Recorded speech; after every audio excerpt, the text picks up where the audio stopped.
programming and computer graphics oda questions discuss panna porom. Starting with the first question, how many constructors can a class have? So ஒரு class பொறுத்த வரைக்கும் நம்ம வந்து constructors எதுவும் கொடுக்கல அப்படின்னா default constructor வந்து நமக்கு கால் ஆகும்.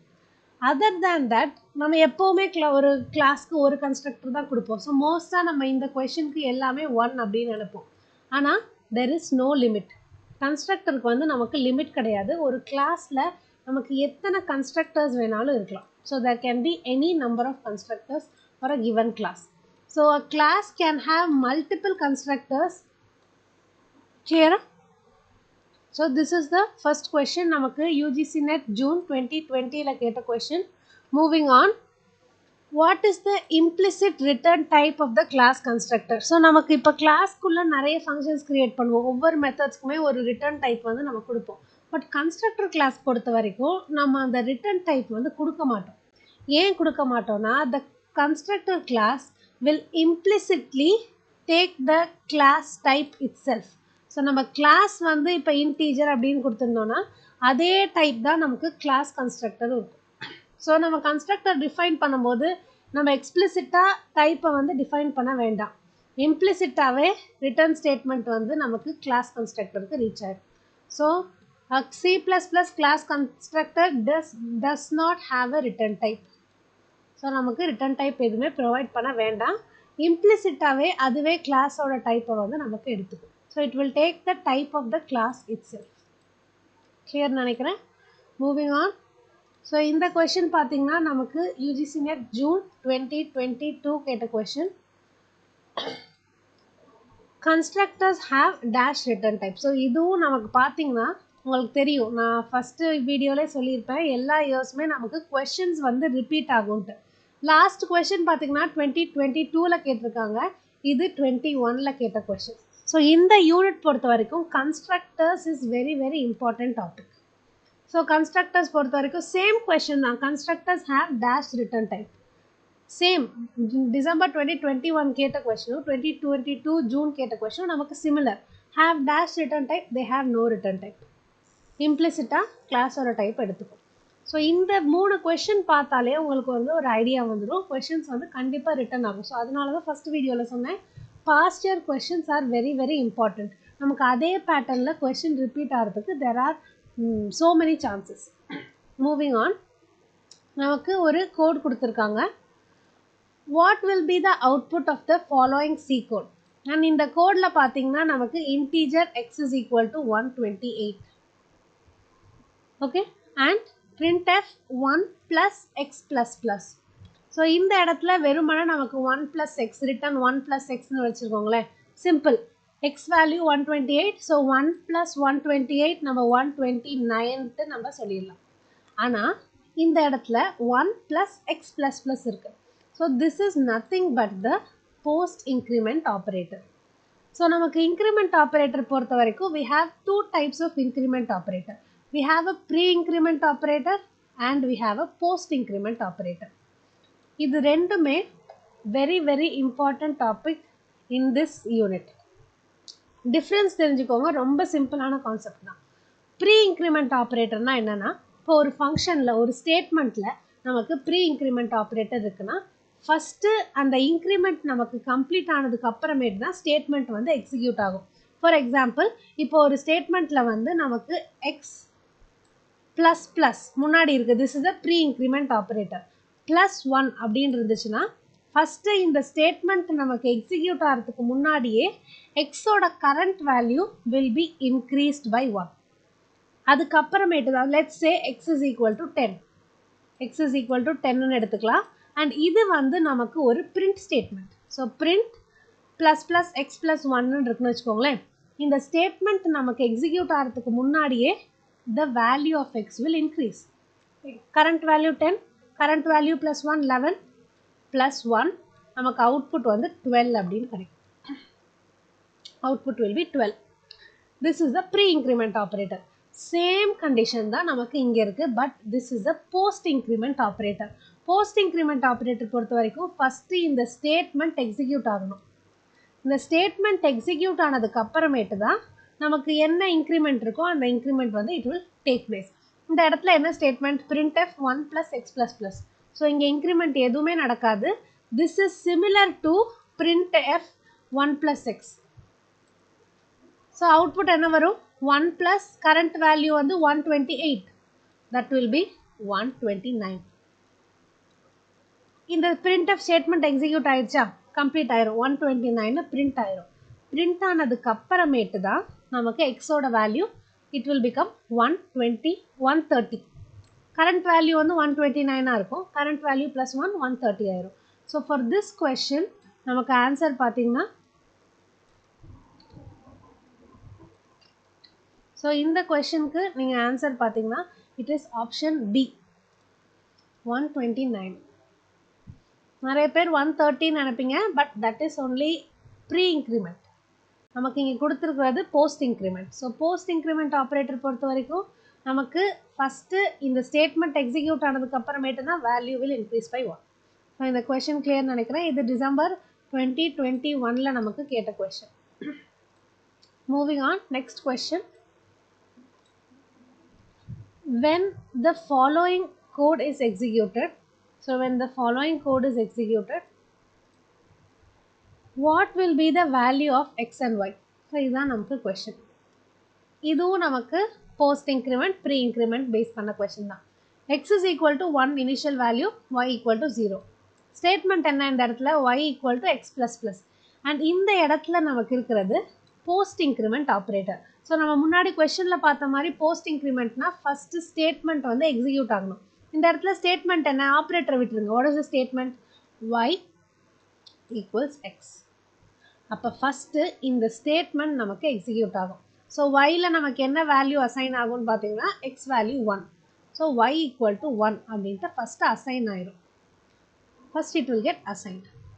அசைன் ஆனதுக்கு அப்புறமேட்டு போஸ்ட் இன்க்ரிமெண்ட் இந்த ஸ்டேட்மெண்ட் கம்ப்ளீட் ஆயிடுச்சா x value will become current x value. What is the current x value? 1. 1 plus 1 2 ஆயிரும். கிளியரா? இங்கே ஆர்டர் பார்த்தீங்கன்னா x and y. ஸோ நமக்கு இப்போ ஆன்சர் வந்துருச்சு. சில பேர் வந்து ஆன்சர் வந்ததுக்கு அப்புறமும் 1,2ன்னு போடுவீங்க. ஏன்னா நமக்கு ஆப்ஷனில் 2,1 இருக்குது 1,2 இருக்குது. ஸோ கொஷனில் எந்த ஆர்டரில் கேட்குறாங்கன்னு பாருங்கள். So they are asking x, y.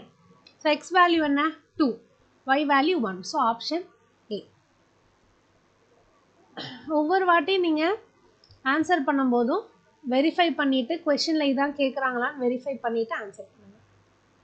So இந்த கொஷின் கிளியராக இருக்குன்னு நினைக்கிறேன். இது நமக்கு நெட் ஜூன் 2020 கேட்ட question. Moving on next question. So next question பார்த்தோன்னா machine level language is and டேஷ்னு கேட்டிருக்காங்க. நமக்கு ப்ரோக்ராமிங் லாங்குவேஜ் பொறுத்த வரைக்கும் we can split it into 2 types. low level language and high level language. இப்போ low level language நீங்கள் எடுத்துக்கிட்டிங்கன்னா நமக்கு நம்ம 2 டைப்ஸாக ஸ்ப்ளிட் பண்ணலாம். ஃபஸ்ட்டு ஒன் கம்ப்யூட்டருக்கு டைரெக்டாக புரிகிற binary language. this binary language ones and zeros code எழுதுவோம்ல, that is the binary language, and binary language is nothing but the machine level language. clear? low level language கீழே வரும். and the next one பார்த்தீங்கன்னா we have the assembly language. assembly language நமக்கு low level languageக்கு கீழே தான் வரும். then high level languageக்கு கீழே தான் நமக்கு ஜாவா பைத்தன் C++ நம்ம படிக்கிற எல்லா லாங்குவேஜஸுமே high level language கீழே வரும். so machine level language is an low level language. clear? machine level language is different, machine language is different. so அதில் கன்ஃபியூஸ் பண்ணிக்காதீங்க. இந்த இடத்துல machine level language is nothing but the low level language. நம்ம interpreter இல்லாமல் computer ஈஸியாக understand பண்ணிக்கக்கூடிய language or the machine code. நமக்கு எந்த வித கம்பைலேஷனோ டிரான்ஸ்லேஷனோ தேவையில்லை. டைரெக்டாக computer CPU will execute the program. So அதெல்லாம் நம்ம வந்து low level languages or machine level language அப்படின்னு சொல்லுவோம். இப்போ இந்த கொஷின் பார்த்தீங்கன்னா நமக்கு வந்து மேட்ச் டைப் கொஷின் கேட்டிருக்காங்க. ஸோ இதில் ரிட்டர்ன் ஸ்டார்ட் வித் ரிட்டர்ன் அப்படிங்கும்போது நமக்கு ரிட்டர்ன் ஸ்டேட்மெண்ட் என்ன பண்ணும், ஒரு ஃபங்க்ஷனில் ரிட்டர்ன் அப்படின்னு கொடுத்தோன்னா ரிட்டர்ன் 0, ரிட்டர்ன் சம் அப்படின்ட்டு இந்த ரிட்டர்ன் கூட நம்ம கொடுக்குற ஒரு வேல்யூ இருக்குல்ல அந்த வேல்யூவை ரிட்டர்ன் பண்ணும். So it will return a value associated with it. Next one, we have go to பொறுத்த வரைக்கும் என்ன பண்ணோம்னா நம்ம go to கோட் எழுதும்போது ஒவ்வொரு வாட்டி go to எழுதும்போது we should write the label. So எப்பெல்லாம் நம்ம go to statement எழுதுகிறோமோ we should provide a label. So go to statement requires a label. Next one break. So break statement பொறுத்த வரைக்கும் நமக்கு எப்படி இருக்கும்னா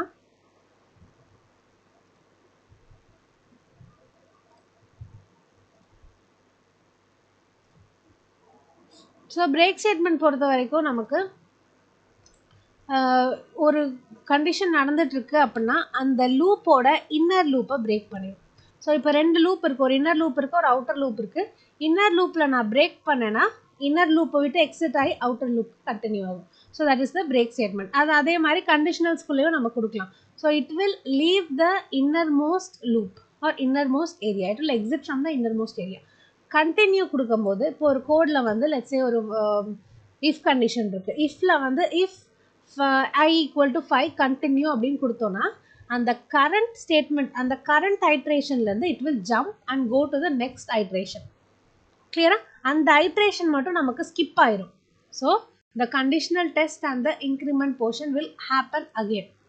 இந்த ஸ்டேட்மெண்ட்டுக்கு போயிடும். நம்ம கண்டினியூ கொடுத்தோன்னா it will again jump back to conditional statement and increment portion. Next இதுக்கு நமக்கு ஜம்ப் ஆயிடும். ஸோ இதுவும் நமக்கு past year UGC NET December 2021 கேட்ட question. Moving on next question. நமக்கு இது நோட் பண்ணிக்கோங்க, இதோட டெஃபினிஷன்ஸ் நோட் பண்ணிக்கோங்க. இதுவும் வந்து நமக்கு ஒரு மேட்ச் பேஸ்ட் கொஷின் தான். And this is in the file handling. So இது வந்து file handling statement. File handling ஸ்டேட்மெண்ட்டில் we have F open. So namely இருக்குது. F ஓப்பன் பண்ணும்போது நமக்கு அந்த ஃபைலை வந்து ஓப்பன் பண்ணும். அண்ட் ஃபைல் ஓப்பன் ஆகும்போது நமக்கு அவுட்புட் எப்படியே வரும்னா it will return the file pointer. நமக்கு ஃபைல் பாயிண்டரை வச்சு தான் ஆக்சஸ் பண்ணி என்னென்ன இன்ஃபர்மேஷன்ஸ் வேணுமோ we will take the information. Next one file close. So file close பண்ணும்போது நமக்கு அந்த பர்டிகுலர் ஃபைல் வந்து க்ளோஸ் ஆயிடும்.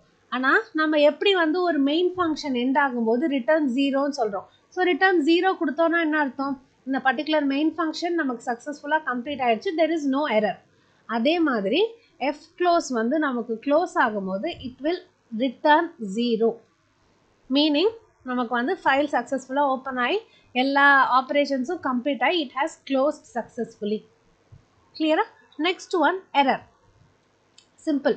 இந்த ஃபைல் வந்து நமக்கு ஏதாச்சும் எரர் இருந்துச்சுன்னா அந்த எரரை ரிப்போர்ட் பண்ணும். So it returns the problem report R error report.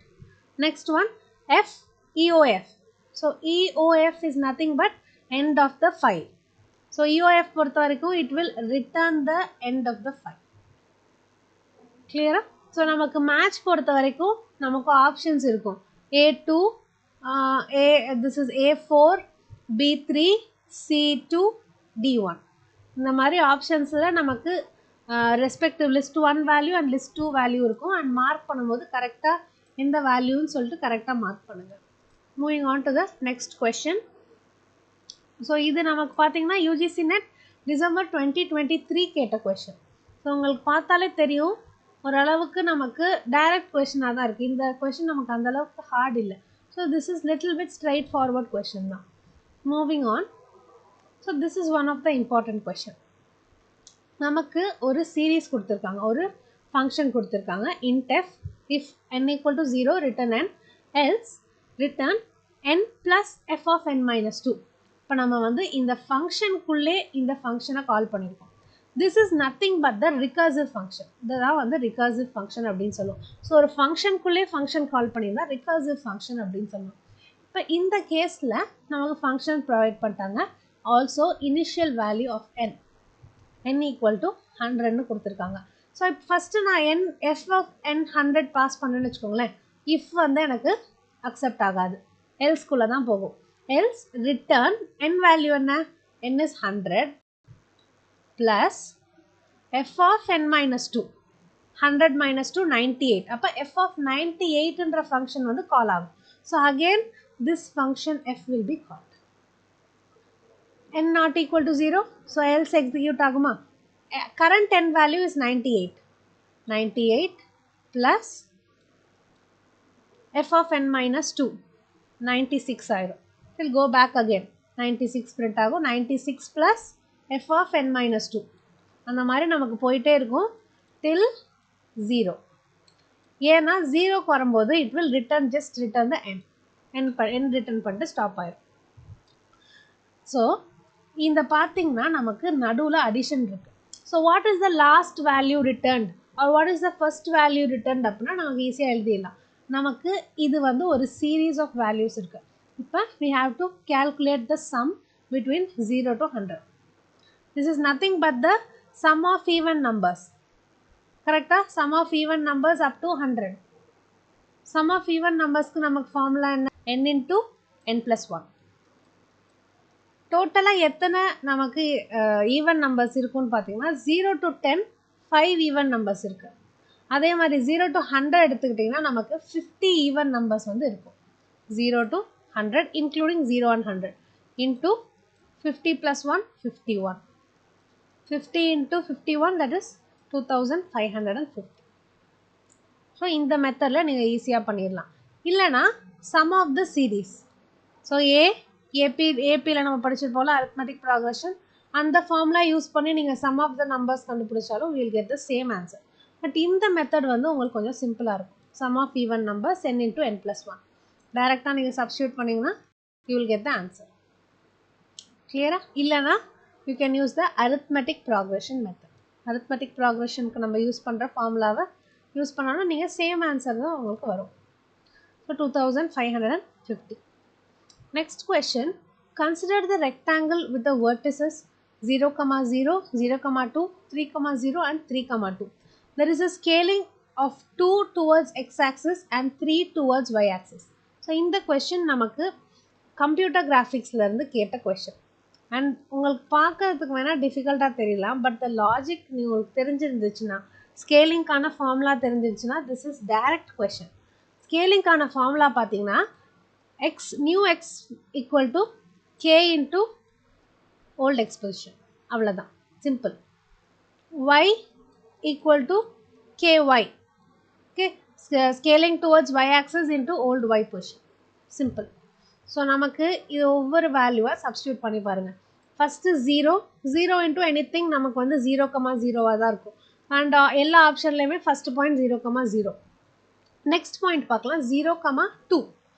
இதை வந்து 0வை 2 கூட மல்டிப்ளை பண்ணுங்கள். X axis with X scaling value, X scaling factor 0 into 2 0, comma y value into y factor 3 6. இது ஒரு point. Next point 3 into 2 6, comma 0 into 3 0. The next point. Then 3 into 2, x value with x factor 6, comma y into k, y. So that will be 6. So இதுதான் நமக்கு points 0, 0, 6, 0, 0, 6, 6, 6. Option 3. So computer graphicsல இருந்து பார்த்தீங்கன்னா this is one of the direct easiest question. Computer கிராஃபிக்ஸில் மெயினாக அந்த tubes, அந்த theoretical part படிங்க. What are tubes, flooded gun, இந்த கான்செப்ட்ஸ்லாம் படிங்க. அண்ட் ஆல்சோ நமக்கு டிரான்ஸ்லேஷன்ஸ், ஸ்கேலிங், இதுக்கான ஃபார்முலா. ஸோ இந்த ஃபார்முலா ஒவ்வொருக்குமே நமக்கு டிரான்ஸ்லேஷன் அப்படிங்கும்போது you will get k + x. So formulas எல்லாமே லாஜிக்கலாக ரொம்ப சிம்பிளாக இருக்கும். ஸோ இந்த டாப்பிக்கை ஸ்கிப் பண்ணாமல் இந்த ஃபார்முலாஸை மட்டும் ஒரு வாட்டி அனலைஸ் பண்ணி ஒரு வாட்டி பாருங்கள். So this is very very simple concept. Moving on. while 87 printf computer. இப்போ நமக்கு while ஸ்டேட்மெண்ட்டில் printf statement is okay, logically கரெக்டாக இருக்கும் நமக்கு. ஆனால் while நமக்கு இந்த இடத்துல எப்போயுமே கண்டிஷன் வரணும். But there is no condition, there is a number 87. இப்போ இந்த மாதிரி இருந்தால் வெதர் ஒருவேளை சின்டாக்ஸ் எரர் அப்படின்னு நினைக்க வேண்டாம். while இந்த இடத்துல 0 தவிர எனி நம்பர், எனி நான்-ஜீரோ நம்பர் நமக்கு இருந்தாலே அதுக்கு மீனிங் ட்ரூ. 0 தவிர எனி நான்-ஜீரோ இருந்தாலே தட் இஸ் ட்ரூ. ஸோ அப்போ இங்கே பார்க்கும்போது while true printf computer. And இந்த printf ஸ்டேட்மெண்ட்டுக்குள்ளே நமக்கு எந்த ஒரு பிரேக் ஸ்டேட்மெண்ட்டோ இல்லை ஒரு இன்க்ரிமெண்ட் டிக்ரிமெண்ட் ஸ்டேட்மெண்ட்டோ எதுவுமே இல்லை. ஸோ இந்த கண்டிஷன் நமக்கு சேஞ்ச் ஆகவே போகிறதில்ல. So computer will be printing infinite times. கிளியரா? Moving on, next question. So 87 is a non-zero integer. Any non-zero integer, it will be treated as true. So this is very important. Any non-zero integer நமக்கு வந்து true தான் print ஆகும். And also இந்த while ஓட syntax பாருங்க. இந்த while syntax base பண்ணி நமக்கு past year நிறைய questions வந்திருக்கு. So while நம்ம யூஸ்வலாக while statement எழுதும் போது while within the curly brackets நம்ம வந்து print statement எழுதிட்டு and finally semicolon at the end of the statement போடுவோம். ஆனால் இந்த syntax இருக்குல்ல, இது வந்து நமக்கு single line while statement கோட syntax. So this is also correct syntax.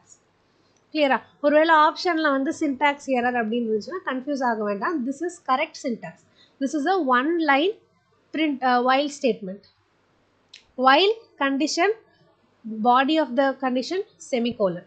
So இந்த லைன்ல நமக்கு while வந்து கம்ப்ளீட் ஆயிடுது. Moving on, function overloading. So what is function overloading அப்படின்னு கேட்குறாங்க. Function overloading is very very important topic. Okay, and easy topic தான். Function ஓவர்லோடிங்னா என்னென்னா, நம்ம நிறைய ஃபங்க்ஷன்ஸ் க்ரியேட் பண்ணுவோம் கரெக்டாக. அண்ட் அந்த ஃபங்க்ஷன் ரெண்டு ஃபங்க்ஷனுக்கு நான் ஒரே நேம் தரேன். லெட்ஸ் சே சம் அப்படின்ட்டு ஒரு ஃபங்க்ஷன் இருக்குன்னா, I am going to create two functions with same name. அப்போது நான் சம் அப்படின்னு கால் பண்ணேன்னா எந்த ஃபங்க்ஷன் கால் ஆகுன்ற டவுட் இருக்கும்ல, அதை எதை பேஸ் பண்ணியிருக்குமா. ஸோ நான் இப்போ சம் அப்படின்னு கால் பண்ணுறேன். I am giving a integer value. எந்த சம்முக்கு நான் இன்டீஜர் வேல்யூ வந்து பேராமீட்டராக கொடுத்துருக்கேனோ, ஓகே, அந்த சம் வந்து நம்ம கால் ஆகும். இன்னொரு சம் கொடுத்துருக்கோம்ல, அதை வந்து நான் வந்து ஒரு டபுள் வேல்யூ ஆர் ஒரு ஃப்ளோட் வேல்யூ. ஸோ நம்ம இன்புட் டைப், நம்ம கொடுக்குற டேட்டா டைப் அண்ட் பேராமீட்டரை பேஸ் பண்ணி we can have same named function. கிளியரா? நம்ம என்ன வேல்யூ கொடுக்குறோமோ அந்த வேல்யூவை பேஸ் பண்ணி எந்த ஃபங்க்ஷன் கால் ஆகணுமோ அந்த ஃபங்க்ஷன் கால் ஆகிடும். So this will give a common interface. Clear? It will give a common interface. This will give a common interface for the user to carry out possible different functions in each call. Clear? So function overloading பொறுத்து ரெண்டு function same நேமில் இருக்க போது and நம்ம கொடுக்குற பேராமீட்டரோட data டைப்பை பொறுத்து எந்த function கால் ஆகணுமோ ஒவ்வொரு ஃபங்க்ஷன் கால் ஆகும். And we can call different functions. First sum கால் பண்ணலாம், second one sum. So see the example. Display same named function, ஆனால் பேராமீட்டர் பாருங்கள், ஃபர்ஸ்ட் ஒன்க்கு இன்டீஜர், செகண்ட் ஒன்க்கு டபுள். ஸோ நான் இன்டீஜர் வேல்யூவை பேராமீட்டராக கொடுத்தேன்னா நமக்கு ஃபர்ஸ்ட் ஒன் கால் ஆகும். டபுள் வேல்யூ கொடுக்கும்போது செகண்ட் ஃபங்க்ஷன் வந்து நமக்கு கால் ஆகும். So this is called as function overloading. So in C++, Java இதெல்லாம் நம்ம வந்து ஃபங்க்ஷன் ஓவர்லோடிங் பண்ணலாம். Okay, next question. Which method is called first by an applet program? So இதுவும் நமக்கு வந்து ஜாவா ஆப்லெட் லைஃப் சைக்கிள் அந்த methods R very very important. So first one நமக்கு applet program பொறுத்த வரைக்கும் first one it will call the init. init கொடுத்துட்டு தான் நமக்கு ஸ்டார்ட் ஆகும். ஸோ நம்ம வந்து நிறைய டைம் கன்ஃபியூஸ் பண்ணிக்குவோம், ஒருவேளை ஸ்டார்ட் ஃபர்ஸ்ட் வருமோன்ட்டு. But first we will have the init. init தான் நமக்கு வந்து ஃபர்ஸ்ட் கால் ஆகும். After init, so public void initன்னு கொடுப்போம். அதுக்கப்புறமேட்டு inside the init we will call the start. So this is the second one. அதுக்குள்ளே நமக்கு ஸ்டார்ட் கால் ஆகும். கிளியரா? ஆஃப்டர் ஸ்டார்ட் நமக்கு என்னென்ன ஃபங்க்ஷன்ஸ், இப்போ paint or whatever actions want to take place, நமக்கு ஆக்ஷன்ஸ் டேக் பிளேஸ் ஆகும். அதுக்கப்புறமேட்டு நமக்கு that will be stopped. Okay, stop ஆகும். ஸ்டாப்க்கு அப்புறம் டெஸ்ட்ராய். ஸோ இந்த ஆர்டரை ஞாபகம் வச்சுக்கோங்க. கிளியரா? First init, then we have start, then all the functions என்னென்ன, இப்போ கிராஃபிக்ஸ் கொடுக்கணும்னா graphics, then it is stop. So first start பண்ணுறோம், தென் ஸ்டாப் பண்ணுறோம். init பண்ணியிருக்கோம்ல, initக்கு ஈக்குவலாக டெஸ்ட்ராய். ஸோ இந்த ஆப்லெட் லைஃப் சைக்கிளை வந்து மறக்காதீங்க. பாஸ்ட் இயரில் நமக்கு இந்த லைஃப் சைக்கிள்லேருந்து நமக்கு நிறைய கொஷின்ஸ் வந்துருக்கு. So this is also very very important question. So it's the init method. First init கால் ஆகும், தென் ஸ்டார்ட், தென் த கிராஃபிக்ஸ், தென் ஸ்டாப்ட், தென் டெஸ்ட்ராய். ஸோ இந்த லைஃப் சைக்கிள் பார்த்துக்கோங்க. Moving on to the last question today. which of the following is the sequence of the do while loop? So நமக்கு while loop பாத்தீங்கன்னா we have a normal while loop and we have a do while loop. ரெண்டுத்துக்கும் என்ன டிஃபரன்ஸ்னா ஒரே difference தான். do while loop பொறுத்த வரைக்கும் first நமக்கு statement என்ன இருக்கோ ஸ்டேட்மெண்ட் எக்ஸிக்யூட் ஆயிடும். அதுக்கப்புறமேட்டு தான் while condition will be checked. Simplest concept. So first என்ன doவோ அந்த commands execute ஆயிடும், then the while condition. அதே மாதிரி when you go to this one, first in the loop, do while loop, first step is initialization. Variable on initialize ஆகும். Next we will execute the body. Finally condition testing. Clear? So it is 1. So C, B, D. Option 4. C, B, D. Option 4. Okay. So இந்த கான்செப்ட்ஸ்லாம் கிளியரா இருக்குன்னு நினைக்கிறேன். நமக்கு நாளைக்கு வீடியோல we will start with the other unit. Thank you. Bye bye.